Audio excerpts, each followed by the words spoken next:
Megastar Chiranjeevi దెబ్బకు ఓ young MLA future పెద్ద డేంజర్లో పడినట్లు తెలుస్తోంది. రాజ్యసభ సభ్యుడిగా ఉన్న చిరు ఏ ఎమ్మెల్యేని ఇబ్బంది పెట్టాడు? ఆ స్టోరీ ఏంటో చూద్దాం. ఇద్దరమ్మాయిలతో, సరైనోడు వంటి సినిమాలతో తెలుగునాట గుర్తింపు తెచ్చుకున్న హీరోయిన్ క్యాథరిన్. సరైనోడు సినిమా తర్వాత ఆమెను అందరూ యంగ్ ఎమ్మెల్యే అని పిలుస్తున్నారు. సరైనోడు సినిమాలో యంగ్ ఎమ్మెల్యేగా ఆమె చేసిన రచ్చ అంతా ఇంత కాదు. బన్నీతో ఆమె ఇద్దరమ్మాయిలతో, రుద్రమదేవి, సరైనోడు సినిమాల్లో జోడీ కట్టింది. ఈ క్రమంలోనే బన్నీతో ఉన్న స్నేహం కారణంగా ఆమెకు చిరు ప్రెస్టీజియస్ మూవీ ఖైదీ నెంబర్ 150 సినిమాలో ఐటెం సాంగ్ చేసే అవకాశం లభించింది.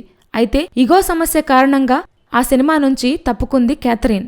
డాన్స్ మాస్టర్ లారెన్స్తో విభేదాల కారణంగా ఆ సినిమా నుంచి క్యాథరిన్ తప్పించి లక్ష్మీరాయిని తీసుకున్నారు. అయితే మెగాస్టార్ సినిమా నుంచి తప్పుకున్న క్యాథరిన్కు అవకాశాలివ్వడానికి ఇప్పుడు ఎవరూ ముందుకు రావడం లేదట. మెగాస్టార్ సినిమా నుంచే ఆమె బయటికి వచ్చిందంటే ఆమెకి ఎంత తలపగరో అని క్యాథరిన్కి ఛాన్స్ ఇచ్చేందుకు ఎవ్వరూ ముందుకు రావడం లేదట.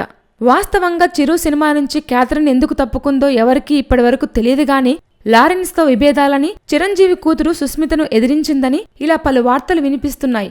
ఏదేమైనా ఓ పాట కారణంగా తన కెరీర్కే ప్రమాదం కొని తెచ్చుకుంది ఈ young MLA. Please subscribe. Hi, it's me Purna. Please subscribe.